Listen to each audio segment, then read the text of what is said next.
Hello friends, my name is Ashish Gupta और मैं आपका स्वागत करता हूं एग्जाम फन के इस सेशन में, जिसमें हम एसएससी के जो अभी दिल्ली कांस्टेबल के नंबर एनालॉजी के सारे क्वेश्चंस कर रहे थे। तो ये उसका तीसरा पार्ट है। अगर आपने पहले दो पार्ट नहीं देखे हो तो उन्हें जरूर देखिएगा। चलिए अब हम पहले क्वेश्चन पर ठीक है। मुझे पहला क्वेश्चन दिया है 56, 16, 60।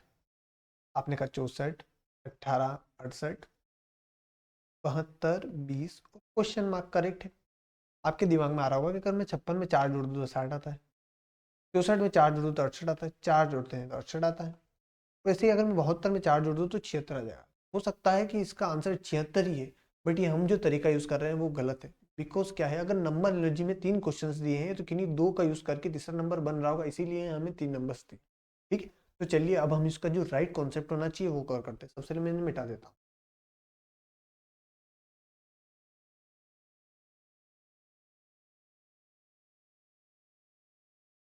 ठीक है, तो हमारे सामने दिखा है 56, 16, 60। ठीक है, अगर मैं 56 में 4 का भाग दूं तो मेरे पास आता है 14। अगर मैं 14 में 16 जोड़ दूं 30, और अगर मैं 30 में 2 का गुणा कर दूं तो 60 आते हैं। करेक्ट है। इसी अगर मैं 64 में 4 का भाग देता हूँ तो मेरे पास आते हैं 16। अगर मैं 16 में 18 जोड़ता हूँ तो मेरे पास आते हैं 34, और अगर मैं 34 में 2 का गुणा करता हूँ तो मेरे पास आते हैं 68। करेक्ट है। मतलब हमारे सामने कॉन्सेप्ट क्या है। अब इस कॉन्सेप्ट को आप चाहे तो इस तरफ लिख लीजिए। कॉन्सेप्ट ये है कि मैं अगर इसे ए लिखूँ, बी लिखूँ, अगर इसे सी लिखता हूँ, तो अगर मैं A/4 करता हूँ और अगर उसमें मैं बी जोड़ता हूँ और अगर उसमें 2 का गुणा करता हूँ तो मेरे पास सी आता है। चाहे तो आप इस 2 का अंदर भी दे सकते हैं, A/2 plus 2B is equal to C. Correct है। ठीक है। ऐसे ही अगर मैं 72 में 4 का भाग देता हूँ तो मेरे पास आएंगे 18। अगर मैं 18 में 20 जोड़ दूँ तो मेरे पास आ जाएंगे 38। अगर मैं 38 में 2 का गुणा करता हूँ तो मेरे पास आ जाएंगे 76। तो हमारा आंसर कितना होगा? 76 हो जाएगा। चलिए अब हम नेक्स्ट क्वेश्चन की तरफ आते हैं। मुझे दिया हुआ है, ठीक है, ए बी सी। हम ए बी सी, ठीक है, मैं एक ही लिखता हूँ, 3, 16। अगर मैं आपसे पूछूं 3 का वर्ग कितना होता है तो आप कहोगे 9 होता है ना। 3 का वर्ग जो होता है वो कितना होता है? 9 होता है। इसे अगर मैं 4 का आपसे पूछूं अंडर रूट कितना होता है तो आप कहोगे 4 होता है 16 का। आपने कहा 16 का अंडर रूट होता है 4, है ना। 16 का अंडर रूट होता है 4। अगर मैं 9 में 4 जोड़ता हूँ मेरे पास आता है 13, है ना। मतलब कॉन्सेप्ट आप समझ पा रहे हो। कॉन्सेप्ट ये है कि अगर मैं ए का स्क्वायर कर दूं प्लस उसमें अंडर रूट भी कर दूं तो मेरे पास आता है सी, है ना। इसी अगर मैं 25 का स्क्वायर करता हूँ मेरे पास आता है 625। 625 का अगर मैं अंडर रूट करता हूँ तो मेरे पास आ जाएगा 625 प्लस 25 इज इक्वल टू 650। ठीक है, अगर मुझे 11 64 क्वेश्चन मार्क तो मैं 11 का वर्ग करूंगा 121 आ जाएगा। 11 का वर्ग 121। 121 प्लस में अंडर रूट में 64 करूंगा, मतलब 121 प्लस 8 करूंगा तो मेरे पास आ जाएगा 29। तो मेरा आंसर कितना हो जाएगा? 129 हो जाएगा। इजी। चलिए अब हम नेक्स्ट क्वेश्चन की तरफ चलते हैं। मुझे नेक्स्ट क्वेश्चन दिया है, अगर मैं ए बी सी लिखते A B C, A B C. अगर मैं 40 में से अगर मैं आपसे पूछूं कि अगर मैं 17 घटाता हूं तो आपको 23 आता है। अगर मैं इस 23 में 11 का गुणा करूँ, 3, 3 और 2 5, तो आपको 253 आ जाए। इसे ही मैं अगर 30 में से 13 घटा दूं तो मेरे पास आ जाएगा 17, और अगर मैं 17 में 11 का गुणा कर दूं तो ये आएगा मेरे पास 187। करेक्ट है। मतलब कॉन्सेप्ट क्या है? Concept A-C into 11 is equal to B. Correct है। ऐसी अगर मैं मानता हूँ, अगर मैं 40 में से 20 घटाता हूँ आपको होगी 20। अगर मैं 20 में 11 गुणा करता हूँ मेरे पास 220 आना चाहिए था। अगर मैं 17 में से 9 घटाता हूँ तो 8, और 8 में अगर 11 गुणा करता हूँ तो 10 आना चाहिए था। अगर मैं 25 में से 15 घटाता हूँ 10, 10 में 11 पे 110 आना चाहिए था। अगर मैं 50 में से 15 घटाता हूँ तो मेरे पास आता है 35, और अगर मैं 35 में 11 गुणा कर रहा हूँ तो 1 5, 5 और 3 8, आपने कहा 85 आना चाहिए। तो मेरा आंसर क्या होना चाहिए? 15। चलिए अब हम नेक्स्ट क्वेश्चन की तरफ चलते हैं। मुझे दिया हुआ है 39, 30, 13। अगर मैं आपसे कहूँ कि अगर मैं 39 में से 13 घटाता हूँ आपको लगभग 26 आएगा, और अगर मैं 26 में 5 का गुणा करता हूँ तो मेरे पास आएगा 1। करेक्ट है। ऐसे ही मैं अगर 45 में से 15 घटाता हूँ मेरे पास आता है 30, और अगर मैं 30 में से 5 का गुणा करता हूँ तो मेरे पास आएगा 150। करेक्ट है। अगर मैं ऑप्शन चेक करता हूँ, अगर मैं 39 में 17 घटाता हूँ तो आपको होगी 22। 22 में अगर 5 का गुणा करता हूँ तो 10 आता है। आपने कहा 35 में से 10 घटता हूँ तो 25। 25 में अगर मैं 5 का गुणा करता हूँ तो आपको 125। आपने कहा ये तो सही आ रहा है। अगर मैं 40 में से 15 घटाता हूँ तो आप कहोगे मेरे पास आएगा लगभग 25। 25 5 जो यहाँ 125 होना चाहिए। आपने कहा 25 में से अगर 12 का 13, 13 5 जो 65 होना चाहिए। मतलब हमारा आंसर ये सही है। अगर मान लीजिए मैं आपसे पूछता कि इसकी जगह इसके पास एक और ऑप्शन होता है ई, आप पहले कॉन्सेप्ट तो लिख लीजिए, कॉन्सेप्ट क्या है पहले कॉन्सेप्ट। कॉन्सेप्ट हमारा ये है कि हमें करना है, अगर मैं इसे ए मानूँ, इसे बी मानूँ, इसे सी मानूँ, अगर ए माइनस सी करता हूँ और अगर उसमें 5 का गुणा करता हूँ तो मेरे पास जो वैल्यू आएगी वो आएगी बी की वैल्यू। ठीक है, यहाँ तक समझ गए। चलिए अब आपको एक और तरीका बताओ, इसमें एक और क्या है मैं आपको बताने वाला हूँ, पहले आप समझ लीजिए।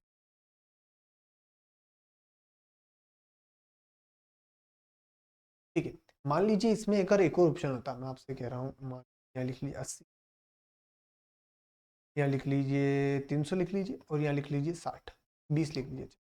80, 300 और 20 है, ये 20 है, 300 और 20, 80, 300 और यहाँ 20 लिख लीजिए। ठीक है, तो अगर मैं पूछता कि इसमें आंसर क्या होगा, तो आप कहोगे 80 में से 20 के 60 गुणा 5, आपने कहा 300 यहाँ भी आ रहे हैं, आपने कहा 35 में से 10 के 25 गुणा 5, 125 यहाँ भी आ रहे हैं। तो मैं आपसे कहूंगा कि इसका आंसर ये होगा। इसका रीजन क्या है? इसका रीजन है कि आपने पढ़ा होगा प्राइम, क्यूब, स्क्वायर, है ना, फैक्टर, है ना। तो हम जानते हैं कि जब भी नंबर एनालॉजी के हम क्वेश्चंस करते हैं तो हम सबसे पहले प्रायोरिटी प्राइम नंबर्स वालों को देते हैं, फिर क्यूब वालों को, फिर स्क्वायर वालों को, फिर फैक्टर वालों को। अगर यहाँ एक क्वेश्चन में अगर ये आता 80, 320, तो ये क्या है?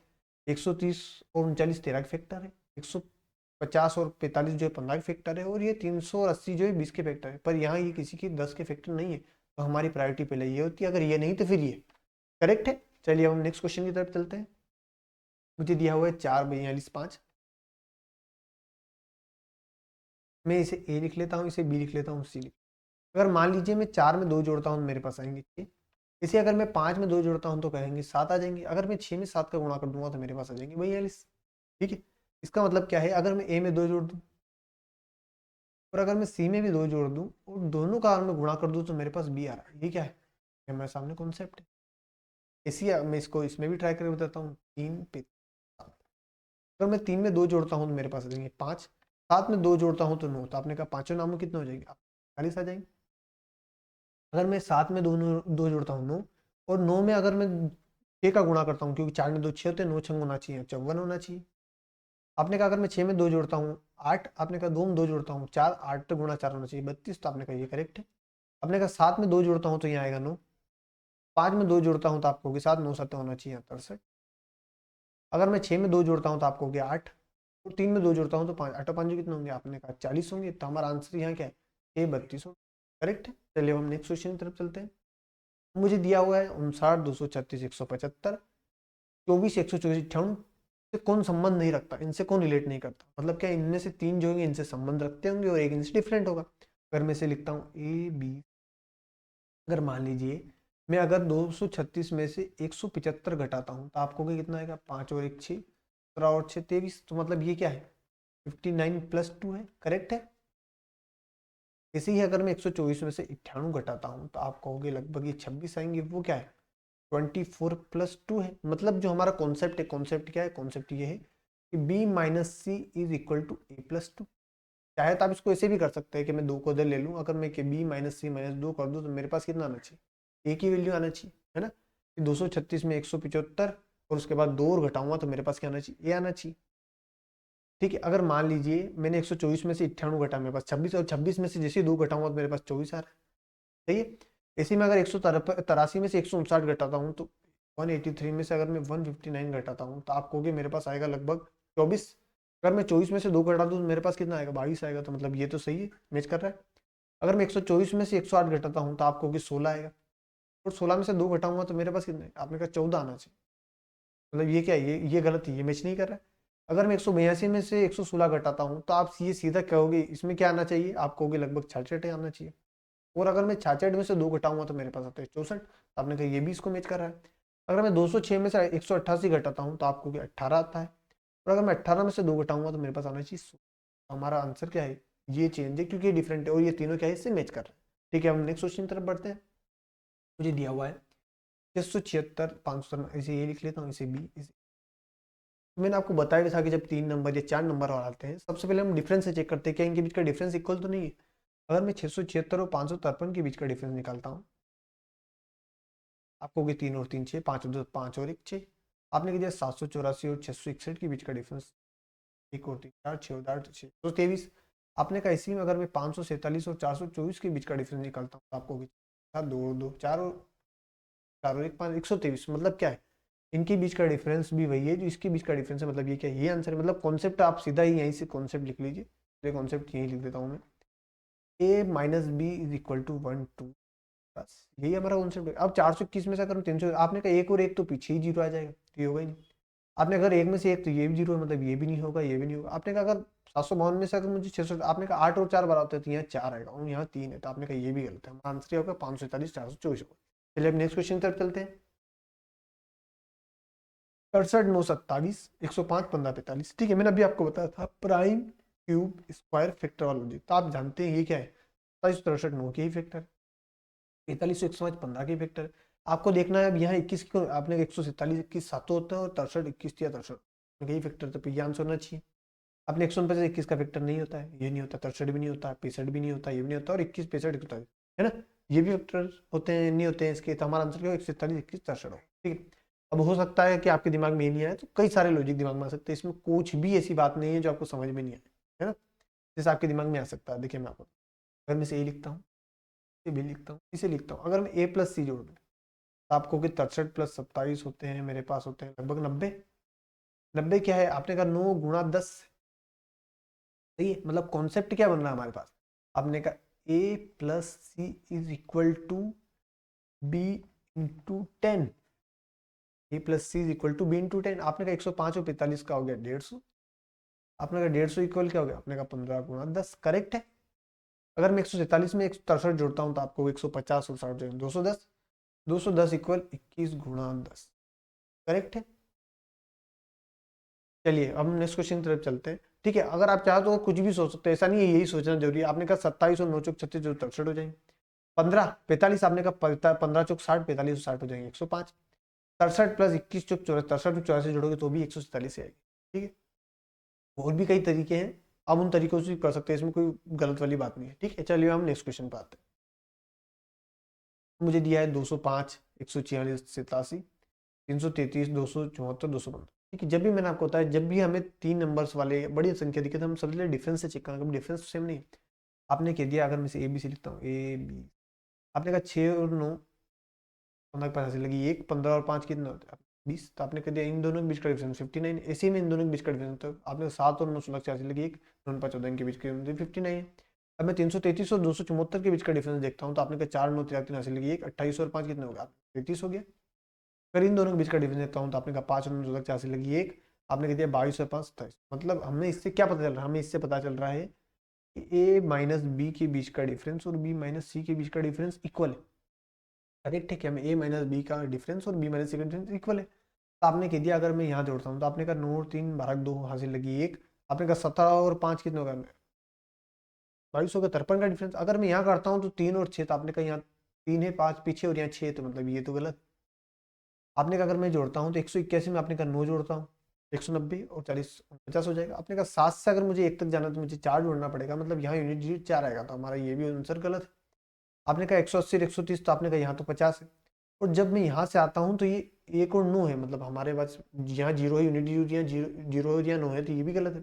अगर मैं यहाँ देखता हूँ, तो आपको 9 9 38 80 लगी 13 50 59 का, तो 70 और 159 29 के बीच की डिफरेंस 59। हमारा आंसर कितना होगा 188 129 और 70। ठीक है, चलिए हम नेक्स्ट क्वेश्चन की तरफ बढ़ते हैं। मुझे दे रखा है, अब सबसे पहले मैंने आपको बता चुका हूँ कि फैक्टर है कि 33 और 66 11 के फैक्टर है, 45 और 90 15 के फैक्टर, ऐसी 51 102 17 के फैक्टर, तो हमारा आंसर यही होगा। और आप जोड़ सकते हैं कि 33 प्लस 66 होते हैं 99, जो क्या है 11 इंटू 9 है। 45 प्लस 90 होते हैं 135, जो क्या है 15 गुणा 9 है। ठीक है, आप कॉन्सेप्ट लिख सकते हैं, इसमें कॉन्सेप्ट आप चाहे तो इसको ऐसे स्पेशली बना के लिख सकते हैं। ए प्लस सी से ए बी सी लिख लीजिए, ए सी, आपने कहा A plus C is equal to B into 9। ठीक है ना, उसके बाद आप डिफरेंस से भी कर सकते हैं, या फिर जोड़, जैसे 33 में अगर मैं 11 जोड़ूँ, तो आपको ए प्लस बी अगर मैं जोड़ता हूँ, तो आप कहोगे ए प्लस बी में कर दो और उसमें 3/2 का टाइम्स कर दो, आपने कहा 44 हो गया। 44 में अगर 3/2 गुणा करता हूँ, आपने कहा 6 हो जाएगा। आपने कहा 45 और 15 जो होते हैं वो होते हैं 60, 60 में अगर मैं 3/2 का गुणा कर दूँ, तो आप क्या पाओगे 30 या 90, तो हमारा आंसर कितना होगा। आप इससे भी करते 51 और 17 होते हैं 68, 68 गुणा 3/2, आपने कहा 34 दिया, कितना होगा आंसर कितना होगा, तो 2 ही। ठीक है, हो सकता है कि कभी कभी क्या है इन डिफरेंस में एडिशन वालों में क्या है सम जो है वो दो में अगर ऐसा बैठ रहा हो तो हमेशा हमें ध्यान रखना, हमें फैक्टर वाले को ही कंसिडर करना। ठीक है, चलिए हम नेक्स्ट क्वेश्चन की तरफ आते हैं। मुझे दिया है 428, मुझे दिया है 428, 50, 278, 401, 139, 262। अगर चेंज करवा रहे हैं, अगर मैं 428 में से 150 घटाता हूँ, आप हो गया 8, 5 और 7 भाग 10 लगी 1, आपने कहा 278। मतलब हमारे पास क्या, अगर मैं ए माइनस बी का बीच का डिफरेंस निकालूं तो वो किसके इक्वल आता है, सी के बीच आता है, सी के इक्वल आता है। ये हमारा क्या कॉन्सेप्ट, ये आप कह सकते हैं लॉजिक ये है।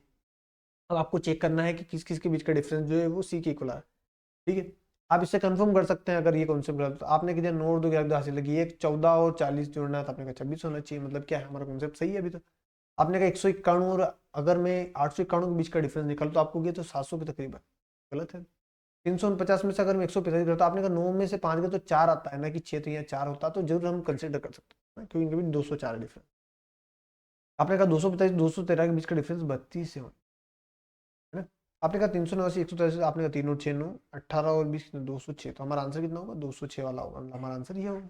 चलिए अब हम नेक्स्ट क्वेश्चन की तरफ बढ़ते हैं। आपको दे रखा है 4 का 39 से वही संबंध है जो 5 का 100 से। अगर मैं आपसे कहूँ कि अगर मैं 4 का क्यूब कर दूँ तो 4 का क्यूब होता है, आपने कहा 64 होता है। और अगर मैं 64 में से 25 घटा दूँ तो मेरे पास कितना आएगा, आपने कहा 39 आ जाएगा। इसी अगर मैं 5 का क्यूब कर दूँ तो मेरे पास आएगा 125। और अगर मैं 125 में से 25 घटा दूँ तो मेरे पास आ जाएगा। मतलब सामने जो कॉन्सेप्ट आ रहा है वो कॉन्सेप्ट ये है कि अगर मैं इसे ए मानूँ इसे बी मानूँ तो कॉन्सेप्ट इज वेरी क्लियर कि अगर हम मैं ए का क्यूब कर दूँ और उसमें से 25 घटाता हूँ तो मेरे पास बी, करेक्ट। मैं अगर 12 का क्यूब करता हूँ तो आपको 728 में से 25, तो आपने कह दिया वो तो बहुत ही हजार के पार आ रहा है, मतलब ये नहीं सकता। अगर मैं 9 का क्यूब करता हूँ तो आपको 729, अगर मैं 729 में से 25 घटाता हूँ तो मेरे पास आता है 8, तो आपने कही गलत है। आपने कहा अगर मैं 3 का क्यूब करता हूँ 27, और 27 में से अगर मैं 25 घटाता हूँ तो क्या 3 और 2 है, तो हमारा आंसर क्या ये है। अब इससे भी 6 का क्यूब होता है 216, 216 में से अगर 25 घटाता हूँ तो आपने कहा 5 और 6, आपने 191, अगर यहाँ 191 होता तो ये आंसर हो सकता था। फिर हम क्या है, कोई दूसरा लॉजिक हमें यूज करना पड़ता है ना, जो डिफरेंट हो, क्योंकि दोनों में लग रहा है। ठीक है, अब हम नेक्स्ट क्वेश्चन तरफ आते हैं।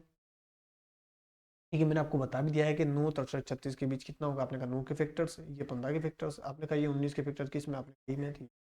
ठीक है, आप इसमें 63 और 36 99 करके और आपने 9 इंटू 11 करके भी कर सकते हैं, उसमें कोई समस्या नहीं है। ठीक है, अब नेक्स्ट क्वेश्चन की तरफ बढ़ते हैं।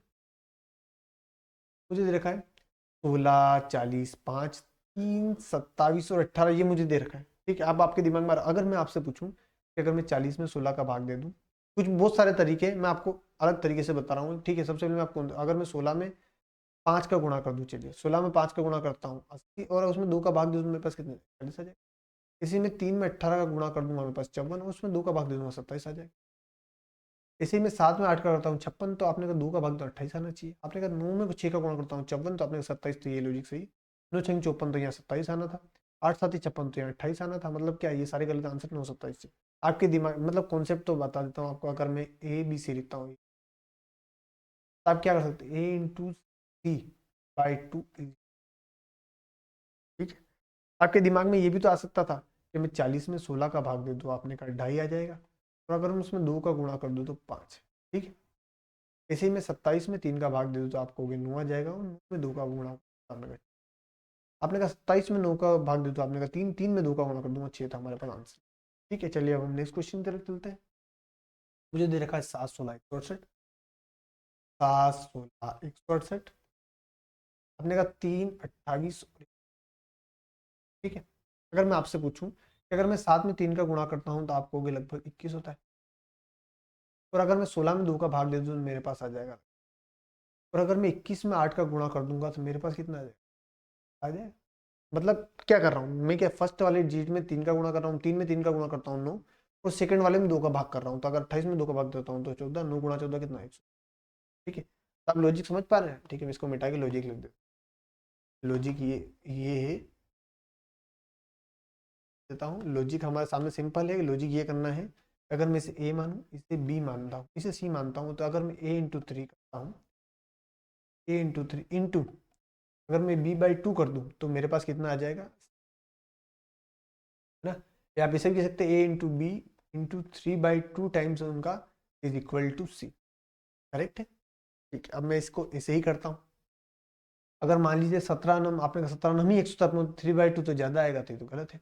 आपने कहा 11 गुणा अगर मैं 18 करता हूँ तो आपने कहा 11 गुणा 18 तो 198 का डबल होता है। अगर मैं सीधा खींच पा रहा हूँ इसीलिए मैंने काट दिया था कि ये डबल होता है, तो 3/2 होता ही नहीं है, तो ये गलत है। आपने कहा 8 7 ही 56। अब ये इसमें देखता हूँ, अगर मैं 56 गुणा 3/2 करता हूँ तो आपने कहा 28 दिया कितना होता है, आपने कहा 84 होता है, ये भी गलत है। अब मैं चेक करता हूँ 6 11 99, आपने कहा 6 गुणा 11 गुणा 3/2, तो आपने कहा 2 थे 6, तो आपने कहा 99। आंसर कितना हो जाए 6 11 99, करेक्ट है। चलिए अब हम नेक्स्ट क्वेश्चन की तरफ बढ़ते हैं। आपने कहा 24 86 67, तो आपने ए बी सी। आपने कहा अगर ए की वैल्यू 24 दे रखी है, अगर मैं 86 में अगर 2 का भाग दे दूं, मान आपको कोई 24 प्लस 43, आपको कि लगभग 67 हो जाता है ना। इसी अगर मैं 39 लिखता हूँ और अगर मैं 64 में 2 का भाग देता हूँ तो 39 प्लस 32 कितना हो जाएगा, 71 अप्रोक्स। मतलब कॉन्सेप्ट क्या है, concept is very simple, A plus b/2 is equal to C, A plus b/2 is equal to C, ठीक है। अगर मैं 28 प्लस 89/2 करता हूँ, 89/2 पॉइंट में आएगा, तो पॉइंट। अगर मैं 18 प्लस ये पॉइंट में, ये भी गलत है। आपने कहा 37 प्लस ये भी पॉइंट में, ये भी गलत है। आपने कहा 16 प्लस, आपने कहा 2 का भाग दो 27, 16 प्लस 27 हो जाएगा मेरे पास 43, तो आंसर क्या होगा 43। चलिए अब हम नेक्स्ट क्वेश्चन की तरफ आते हैं। मुझे दे रखा है, अगर मैं इसे ए बी सी लिख दूँ, इसे भी ए बी सी लिख दूँ। मान लीजिए 6 9 2 दे रखा है, अगर मैं 6 में 2 का भाग दे दूँ, जैसे अब मैं आपको सीधा बताता हूँ, आपको ये हमेशा ध्यान होना चाहिए कि जब स्क्वायर वाले क्वेश्चन होते हैं वो सबसे ईजी क्वेश्चन होता है ना, क्योंकि स्क्वायर का कहीं ना कहीं यूज हो रहा होगा, इसीलिए ये स्क्वायर क्वेश्चन बने। जैसे यहाँ 9 दिख रहा है स्क्वायर, या 9 दिख रहा है, या 36 दिख रहा है, तो मैक्सिमम प्रोबेबिलिटी इसी क्वेश्चन के आंसर होने की। फिर भी हम देखते हैं, हम क्या मान लीजिए यहाँ लॉजिक नहीं बैठ रहा हो, तो फिर हम दूसरे लॉजिक पे जाते हैं। तो अगर मान लीजिए अगर मैं 6 में अगर 2 का भाग दे दूँ, मान आपको तो 3, और अगर मैं उस 3 का स्क्वायर कर दूँ तो मेरे पास 9 आ रहा है, करेक्ट है। इसे ही अगर मैं 12 में 2 का भाग दूँ तो आएगा, और अगर मैं 6 का स्क्वायर कर रहा हूँ तो मेरे पास कितना आएगा, आपने कहा 36 आ जाएगा, मेरा करेक्ट आ रहा है। मतलब लॉजिक क्या कॉन्सेप्ट आप लिख सकते हैं, कॉन्सेप्ट ये है a/c का अगर आप स्क्वायर करते हो तो आपके पास करेक्ट है। आपने कहा अगर मैं 18 में 6 का भागता हूँ, 3 3 का स्क्वायर था 9, आपने कहा यहाँ 2 से 2 का स्क्वायर 4 आना था, आपने कहा 3 तो यहाँ 9 आना था, आपने कहा 10 में बात करते हैं 4, मतलब हमारा आंसर क्या 18 9 6। ठीक है, अब हम नेक्स्ट क्वेश्चन की तरफ चलते हैं। ठीक है, मुझे दे रखा है 192 12 10 195 15 7, तो आपने कहा इनसे कौन संबंध देखता है, मतलब 3 इनसे संबंध रखता है। ठीक है, अगर आप 192 को तोड़ पा रहे हैं तो आप 192 में अगर मैं 12 का भाग देता हूँ, 12 कम 12 12 में तो 16 आता है, मतलब ये 10 की जगह यहाँ कितना होना चाहिए 16 होता तो जरूर कट जाता, करेक्ट बात है। तो अगर मैं मान लीजिए कि अगर मैं 15 होता, अगर मैं 15 का 195 में भाग देता हूँ, 15 3 45, आपने कहा अगर ये 7 की जगह 13 होता तो काम चल जाता, करेक्ट है। मतलब ये 10 की जगह 16 आना था और ये 7 की जगह 13, मतलब इनमें +6 जोड़ के अगर मैं गुणा करता हूँ तो मेरे पास क्या है, जो फर्स्ट वाली संख्या आ रही है ये आ रहा है। मतलब अगर मैं इसे ABC लिखता हूँ, ABC लिखता हूँ, तो अगर मैं सेकंड वाली संख्या में 6 जोड़ के लिख, तो अगर उसमें B में गुणा कर रहा हूँ तो मेरे पास क्या है, फर्स्ट वाली संख्या आ रही है। ठीक है, तो हमारे सामने कॉन्सेप्ट ये है, B × C + 6 = A, करेक्ट है, यही लॉजिक है। ठीक है, अब हमें इसी लॉजिक को फॉलो करना। अगर मान लीजिए 8 गुणा क्या है 10 + 6 16, 8 गुणा 16 कितना हो गया, आपने 128 हो गया। 12 गुणा 19, आपने 12 गुणा 19 12 108 10 12 10 128 हो गया। आपने कहा 9 गुणा कितना हो गया, आपने 9 गुणा 21, तो आपने कहा कितना लगभग 189, तो आपने कहा ये तीनों तो बैठ रहे हैं। अब इसमें देखते हैं कि ये सही क्यों है। आपने कहा 13 गुणा 16 और 6 हो गया 22, तो 13 26 ऐसे लगी 2, 13 26 और 2, करेक्ट। तो हमारा आंसर क्या हो गया, यही होगा। चलिए अब नेक्स्ट क्वेश्चन की तरफ चलते हैं। आपने कहा 18 10 28 11 26 41, अगर मैं इसे ABC लिख दूँ AB, आपने कहा 18 और 28 के बीच 10 का डिफरेंस, इसके बीच भी 10 का डिफरेंस, इनके बीच 15 का डिफरेंस हो गया, इनके बीच 15 का डिफरेंस। मतलब अब अगर आप कॉन्सेप्ट समझ पा रहे हो तो कॉन्सेप्ट ये है कि B - A के बीच का डिफरेंस वही है जो C - B के बीच का, करेक्ट बात है। ठीक, अगर मैं इसको यहाँ लिखता हूँ, अगर मैं देखूँ तो 9 और 27 18 का डिफरेंस, और यहाँ कितने डिफरेंस 15 का डिफरेंस है। 17 और 53 के बीच 28 के बीच 28 के बीच देखता हूँ तो आपको कि यहाँ डिफरेंस 31 का और यहाँ 5 का, तो ये गलत है। फिर यहाँ 11 का, यहाँ 13 का, ये भी गलत है। आपने कहा यहाँ कितना, आपने कहा यहाँ 17 का, यहाँ भी 17 का, तो ये सही। ठीक है, अब आप इसको यहाँ भी तोड़ भी सकते थे, ऐसा नहीं। अब मैं 20 को 2B इक्वल कितना हो गया, आपने कहा B इक्वल कितना हो गया A + C/2, 18 में अगर मैं 38 जोड़ता हूँ 56 बटा 2 तो आपको 28 आ जाएगा। 11 में 41 जोड़ता हूँ 52 बटा 2 26 आ जाएगा। 18 में अगर मैं 52 जोड़ता हूँ 70 बटा 2 35 करेक्ट। चलिए हम नेक्स्ट क्वेश्चन तरफ चलते हैं। मुझे नेक्स्ट क्वेश्चन दिया है 2 9 3। अब मैं यहाँ देख रहा हूँ तो ये तो स्क्वायर है पर यहाँ किसी में भी स्क्वायर नहीं दिख रहा है। यहाँ स्क्वायर दिख रहा है पर ये स्क्वायर ही नहीं है सेकंड में, मतलब ये स्क्वायर और लॉजिक नहीं है। तो अगर मैं इसे ABC लिखता हूँ AB, मान लीजिए मैं 2 में 3 का गुणा कर 2 3 अच्छी, और अगर उसमें 3 जोड़ता हूँ तो मेरे पास कितना 9 आ जाएगा। ऐसे ही मैं अगर 5 में 4 को 5 चौक 20 और उसमें 3 जोड़ दूँ तो मेरे पास कितना जाएगा, आपने कहा 23 आ जाएगा।